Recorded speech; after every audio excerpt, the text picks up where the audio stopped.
So ever since hosepipe bans came into effect in some parts of the UK, a question that I've been asked quite a lot of my videos is how to deal with a hosepipe ban and how to still wash your car without really making too many compromises. So I've had a think and I've come up with a few different solutions that should be able to help out with this problem.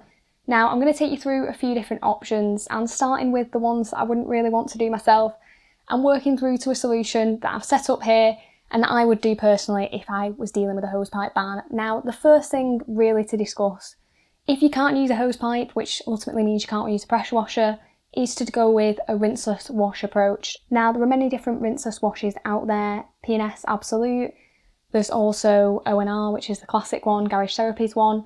Now, I don't have any issues with using rinseless washes. I think they're a really good method, particularly if you are trying to conserve water. What I do have an issue with though is doing any kind of wash method, rinseless included, without doing a pre-wash first. If you have been following the channel, then you may know that I do have a Mazda which has incredibly soft paintwork, so there's absolutely no way I'd be touching it whatsoever without doing a proper pre-wash, and that would involve using a pressure washer. Now, one solution that you do have to try and combat that is to take your car to a petrol station and use their pressure washer. Absolutely do not use that horrible brush that I do see people using every time I fill my car up with petrol, and it drives me mad, but don't do that. But you can use the pressure washer, and what I would do is I would take a pump sprayer full of a citrus pre-wash, spray the car and then rinse it off with that pressure washer, and that's going to get the car in a really good position for a contact wash. You don't have to use snow foam, obviously that's not going to be an option if you are taking it to that kind of place. Using a citrus pre-wash and a pump spray is a really good alternative though, and that's something that I would be comfortable doing on my own car. However, the main drawback of that method is that it is a bit of a faff. You might not live near one, you've got to drive there and back, hope your car doesn't get too dirty on the journey, and it's just not really an ideal situation. Now, another alternative, if you want to use your pressure washer at home, is to actually use a bucket of water and use a suction hose to essentially feed water into the pressure washer. Now, not every single pressure washer on the market is suitable for use with a suction hose. However, after a quick Google, it looks like all the Arva range, the Nilfisk Domestic and the Karcher Domestic range of pressure washers are all actually compatible with a suction hose.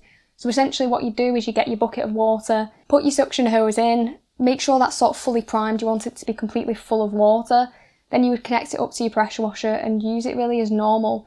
Now, it's best if you can get that bucket of water kind of elevated, really, that's going to help with that suction. So if you can pop it on a step or something like that to just get it a bit above your pressure washer, then that is a good idea.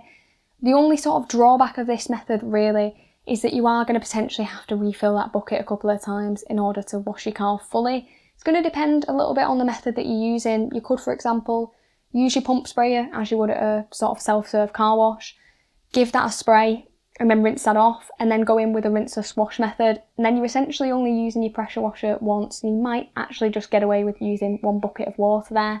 Now, if you don't want to mess about filling up your bucket and you just don't really like the idea of that method, then there is another option.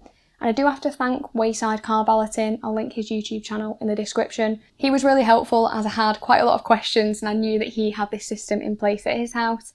But the option is to use a water butt, so you're essentially harvesting rainwater from your guttering in order to wash your car. Now, this is something that I have set up, and I'm going to talk a little bit more about some questions that you might have if you do want to go down this route. Now, I invested in a 250 litre water butt. I'm going to link everything that I've used in the description as well in case you do want to set something like this up.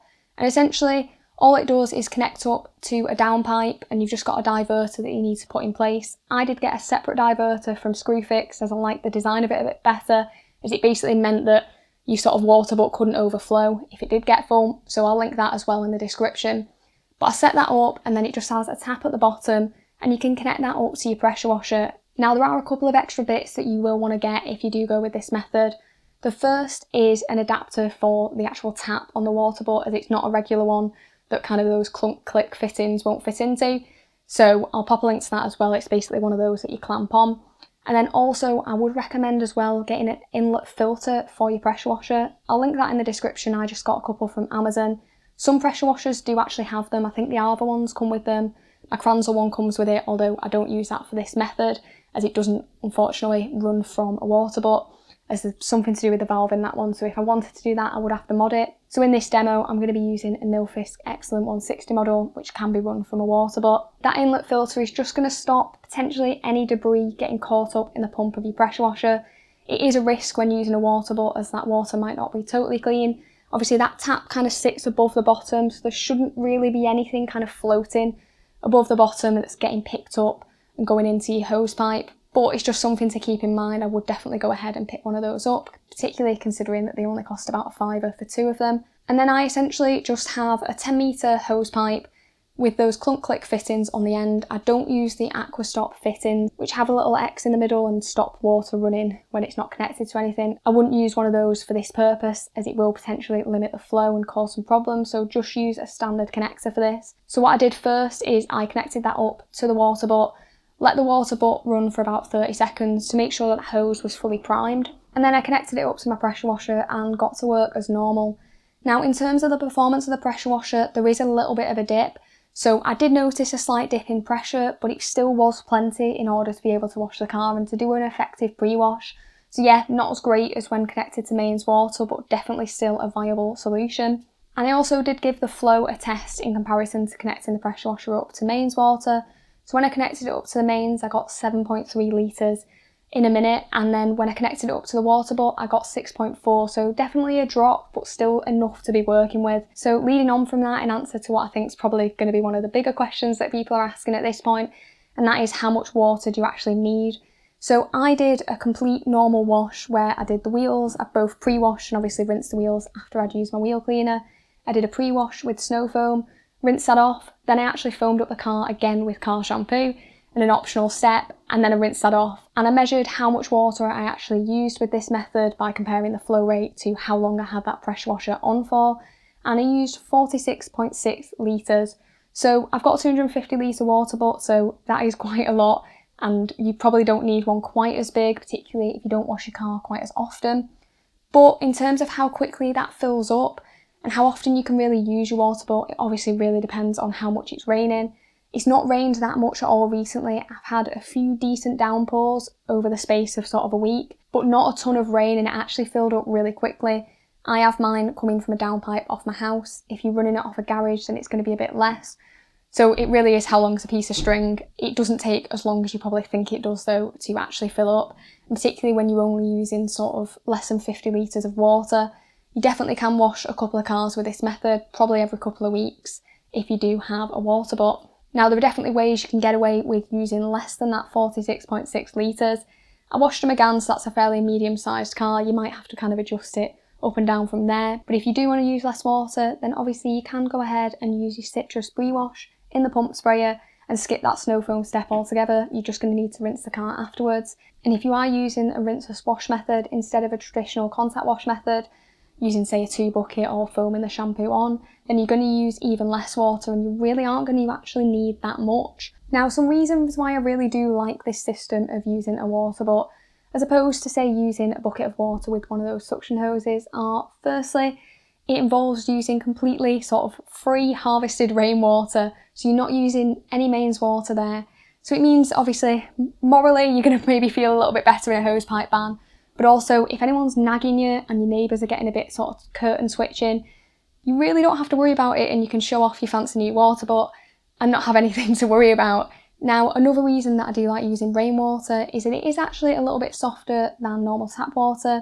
You're still going to need to dry the car afterwards, but it's just a little added benefit that's definitely worth sort of noting.